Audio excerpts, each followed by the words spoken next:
And I have to say, we want products made in America, made by American hands. Refusing to accept deliveries of Boeing jets. Stop taking delivery of Boeing aircraft. New tariffs may hurt Boeing more than Airbus. Not to order jets from Boeing, America's biggest exporter. The US company uses parts imported from Mexico and Canada. Boeing Canada is showing off a cool new expansion at its Winnipeg facility. This investment really is about the future.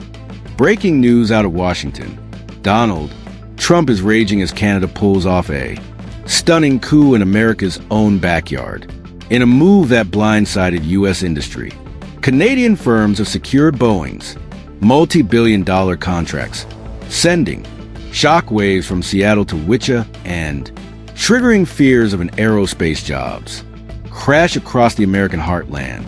This dramatic turn didn't emerge from nowhere. For months, Donald Trump has promised Americans that his aggressive tariff policies would shield U.S. aerospace jobs from foreign competition. In fiery speeches from Ohio to Florida, he declared that no nation, least of all Canada, would dare undercut American workers again.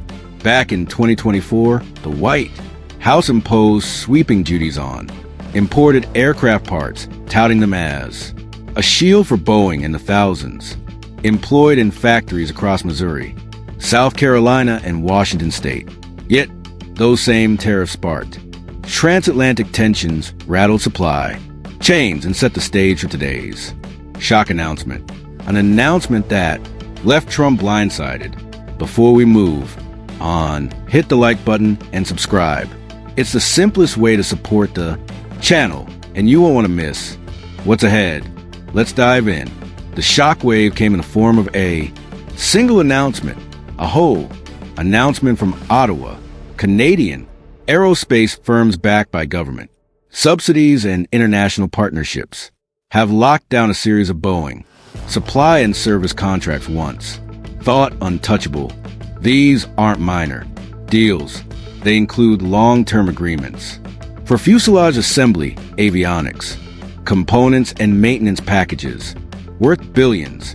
Industry insiders confirmed that the winning bids came not from Seattle or St. Louis, but from Canadian facilities in Quebec and Ontario.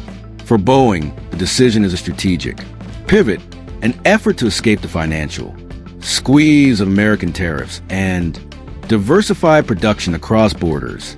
But for Washington, the optics are brutal.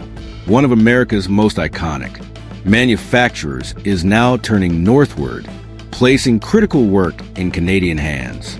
The ripple effects were immediate. Trump erupted on Truth Social within minutes, calling it a total betrayal of American workers and vowing retaliation. Analysts warn that this isn't simply a corporate adjustment, it's a tectonic shift. With contracts shifting abroad, the United States risks ceding its aerospace crown jewel to a neighbor it once took for granted. The consequences for the United States are staggering. At its core, this is not just a corporate reshuffle. It is a direct blow to American workers, communities, and industries that have long depended on Boeing contracts to sustain local economies. From Everett, Washington to Wichita, Kansas, the aerospace belt that once symbolized American industrial might now faces the prospect of mass layoffs, shuttered workshops, and erosion of skills that took generations to build. And then there are songs at St. Louis, Missouri, home to Boeing's defense and space operations. While these contracts are less likely to be outsourced due to national security sensitivities, the commercial shock is already seeping into the broader ecosystem. Suppliers that once split their orders between defense and civilian projects now find themselves squeezed. A single canceled order in St. Louis reverberates across the Midwest, where subcontractors provide everything from specialized metals to cockpit electronics. One industry analyst described it as a domino effect. Once Canada grabs the lead contract, the supporting pillars of America's aerospace industry begin to wobble, but the human toll extends. beyond job numbers. Entire communities that grew up around Boeing plants now face existential questions. In towns near Everett, home values are tied to Boeing paychecks. In Wichita, restaurants, schools, and hospitals depend on steady employment at the plant to keep local economies alive. Even a 10% cut in payroll ripples outward, straining social services and squeezing small businesses. Economists at Georgetown University estimate that for every aerospace job, lost as many as 3 additional local jobs in retail, healthcare, and services could disappear, multiplied by thousands, and the outlook darkens quickly. The pain isn't confined to aerospace towns alone. The wider U.S. manufacturing sector is already feeling tremors. Aircraft assembly relies on a vast ecosystem of American suppliers, producing everything from aluminum, alloys in Pennsylvania, to high-tech cotton pits in Ohio. With contracts now rerouted north of the border, these suppliers are suddenly cut off from one of their biggest customers. Orders shrink, shifts are cut, and once busy, factory floors go silent. Electronics is another casualty. Modern aircraft are flying computers with sophisticated navigation systems, radar, and avionics. Many of these parts were produced in American facilities stretching from California's Silicon Valley to Texas's booming tech corridors. The decision to move avionics work to Ontario threatens to sideline U.S. firms that once dominated the field. One supplier executive in Dallas lamented, "We invested millions to scale up for Boeing. Now those investments are stranded. Energy and resource industries are also exposed. Aircraft production is a massive consumer of metals, fuels, and chemicals. A slowdown in U.S. aerospace means reduced demand for aluminum, smelters, steel mills, and rare earth processing plants scattered across the Rust Belt. What begins as an aerospace story quickly cascades into a broader industrial crisis, raising fears of another hollowing out of American manufacturing. Politically, the timing could not be worse. Trump staked his second term on a promise to restore American revs, especially in swing states hit hard by deindustrialization. Yet, the optics are clear.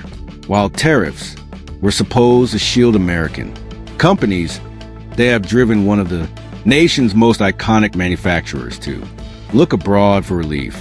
In states like Michigan, Pennsylvania, and Wisconsin, where margins in national elections are razor thin, the sight of pink slips in aerospace and manufacturing could carry seismic electoral consequences. The financial markets are already responding. Boeing stock slid sharply within hours of the announcement, wiping out billions in shareholder value. Analysts warn of further declines if production disruptions spread. Pension funds in Illinois, California, and New York heavily invested in aerospace. Equities stand to lose billions, putting retirees' savings at risk. Meanwhile, Canadian aerospace firms are enjoying a surge in investor confidence with shares of Bombardier and other contractors spiking on news of the contracts. Trump's reaction has been characteristically explosive. On Truth Social, he accused Canada of economic treason and threatened to impose retaliatory tariffs on Canadian aerospace imports. In a hastily arranged press conference, he declared that America will not sit back while our jobs are stolen. Yet, behind the bluster, policy experts note that the White House has limited leverage. Retaliatory tariffs could raise costs for U.S. airlines already reeling from higher fuel prices while failing to claw back contracts already signed in Ottawa. Airlines, too, are caught in the crossfire. Carriers like Delta and American Airlines depend on Boeing aircraft to refresh their fleets. Delays or disruptions in production could force them to look abroad, perhaps even to Airbus further eroding Boeing's dominance. This prospect alarms both industry insiders and national security officials who see American control of aerospace as vital to defense readiness. In short, the loss of Boeing contracts to Canada is not an isolated corporate decision. It is a cascading crisis with implications for workers, communities, industries, and even national security. From the bustling factory floor in Everett to the quiet machine shop in Wichita, the shock is palpable. America's aerospace empire, once thought unshakable, suddenly looks vulnerable. And as Trump fumes in Washington, ordinary Americans in factory towns across the nation are left to wonder whether the jobs that built their communities are slipping away for good.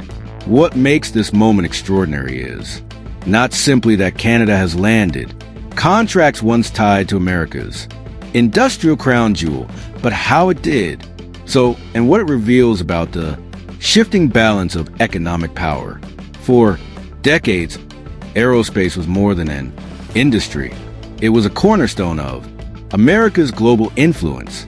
The world bought Boeing jets not only because of engineering excellence, but because the company symbolized American reach, reliability, and strength. Now, by capturing the very contracts that secure Boeing's survival, Canada has elevated itself from a regional partner to a direct competitor in the global aerospace order. Ottawa's success is not accidental. For years, Canadian officials have carefully nurtured their domestic aerospace sector, building up clusters around Montreal and Toronto, investing heavily in research facilities, and cultivating relationships with European suppliers. Bombardier's rise in commercial aviation, though modest compared to Boeing or Airbus, laid the groundwork for a network of skilled engineers and manufacturing lines that could be scaled rapidly. When the United States imposes sweeping tariffs on imported parts, that infrastructure was suddenly in the perfect position to absorb redirected work. In effect, Washington's own trade policy created the conditions for Ottawa's ascent. But Canada's move extends far beyond economics. By seizing Boeing contracts, Ottawa has demonstrated to allies and rivals alike that American dominance in high-tech manufacturing is no longer guaranteed. Across Europe, Asian capitals, and the Middle East, the symbolism is unmistakable. One of America's most iconic industries can now be pried open, piece by a neighbor with the will and capacity to compete. This is not just about a set of contracts. It is about the erosion of U.S. industrial prestige in the eyes of the world. The timing also magnifies the impact. At a moment when the United States is attempting to assert itself as the indispensable power in global trade, Washington is now seen as unable to protect even its own flagship companies from foreign competition. Canada, traditionally the quieter partner in North American economic affairs, has capitalized on Trump's protectionist agenda to showcase itself as a reliable alternative for global firms seeking stability. The optics are striking. While Washington imposes tariffs and lashes out on social media, Ottawa quietly closes deals, secures jobs, and positions itself as a rising hub of aerospace reliability. Consider the international marketplace. Airlines in Asia, the Middle East, and Europe are already recalibrating their procurement strategies. If Canadian suppliers can deliver Boeing components faster, cheaper, and with less political uncertainty than their American counterparts, those airlines will not hesitate to lean toward the Canadian end of the supply chain. Over time, this could shift the gravitational center of Boeing's production away from the United States, creating a parallel ecosystem in which Canadian factories and logistics hubs become just as critical to global aviation as the American ones once were. There is also the matter of alliances. The aerospace industry is not just about commercial airs. It overlaps with defense, security, and international diplomacy. American defense exports from fighter jets to surveillance aircraft are bound up with Boeing's capabilities. If Canada becomes a linchpin in that production chain, Ottawa's leverage in defense negotiations rises dramatically. Already, NATO partners are eyeing Canada as a potential bridge between European procurement policies and North American manufacturing. For Washington, that shift represents a loss of bargaining power in arenas where it once held uncontested sway. The broader economic implications ripple outward. By securing high-value aerospace contracts, Canada effectively hedges against vulnerabilities in energy, exports, lumber disputes, and other sectors where U.S. tariffs have historically applied pressure. Diversification through aerospace gives Ottawa not only economic resilience, but also new political leverage. When future disputes arise, whether over pipelines, minerals, or agriculture, Canadian leaders will be negotiating from a stronger position backed by thousands of skilled jobs in an industry once monopolized by America. For the United States, the optics abroad are bruising. Allies accustomed to American technological primacy are seeing cracks in the facade. Rivals, particularly in Beijing and Moscow, are watching closely. If Canada can carve out space in Boeing's production line, what might stop China's Comac or Russia's United Aircraft Corporation from advancing further into markets once dominated by American firms? The loss of contracts to Canada may seem modest on paper, but strategically it signals that Boeing is no longer untouchable and that America's industrial power can be contested not only by adversaries but by close allies. And there's another layer: global supply chains themselves. Modern aerospace production relies on a finely tuned international network spanning dozens of countries. By shifting contracts northward, Boeing inadvertently reconfigures that network. Canadian factories will now source materials, components, and expertise from different partners than their U.S. counterparts. Over time, that shift could create a new supply web centered not in Seattle or Wichita, but in Montreal, Toronto, and Ottawa. The psychological impact of such a transition is profound. When the world thinks of North American aerospace, it may no longer picture only American skyline, but Canadian ones too. The ripple effects of Canada's aerospace coup are also reshaping military and strategic calculations. Boeing's role in U.S. defense has always been intertwined with its commercial strength. From fighter jets to surveillance platforms, the company's global credibility rested on its ability to deliver at scale. Now, with Ottawa embedding itself into Boeing's production process, allies from NATO to the Indo-Pacific are recognizing that America may no longer be the sole guarantor of high-tech aerospace supply. For NATO partners, this development could be seen as an opportunity. A stronger Canadian aerospace sector provides an alternate partner within the alliance, one not as politically volatile and one that can deliver components without the shadow of sudden tariffs or executive orders. Quietly, European defense ministers are signaling that Ottawa's newfound leverage could play a role in future joint projects. In effect, Canada is stepping into a space vacated by U.S. inconsistency, positioning itself as both ally and competitor in the same breath. Meanwhile, in Asia, the symbolism cuts even deeper. Nations like Japan, South Korea, and Singapore, long-standing buyers of Boeing aircraft, are weighing the prospect of production line increasingly tied to Canadian factories. For governments balancing their alliances between Washington and Beijing, a Canadian aerospace hub offers A third option, access to U.S. grade, technology without the political, turbulence that comes with relying directly on Washington. In Tokyo and Seoul, analysts have begun framing Canada's rise as a stabilizing factor, one that softens a binary choice between America and China. And China itself is watching with interest. Beijing has poured billions into its domestic aerospace firm KO, hoping to erode Boeing and Airbus dominance.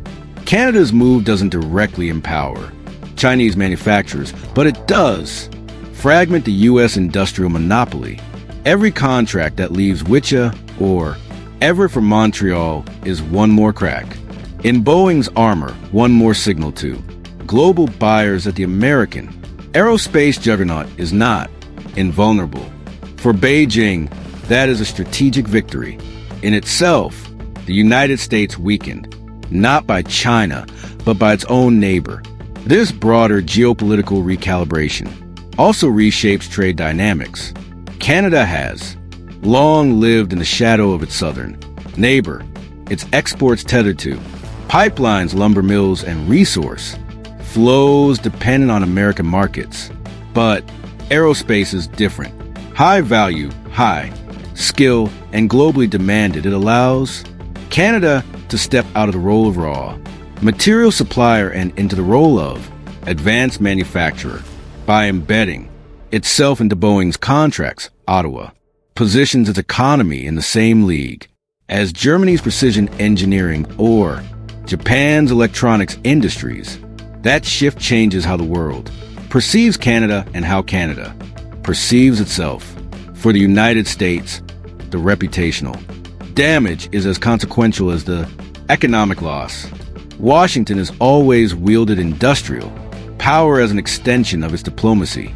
When American presidents traveled abroad, they arrived not just with Air Force One, but with the unspoken message that America built the world's most advanced machines. Today, that image is faltering. If Boeing must increasingly depend on Canadian facilities to deliver its promises, then the idea of U.S. self-sufficiency in strategic industries becomes harder to defend.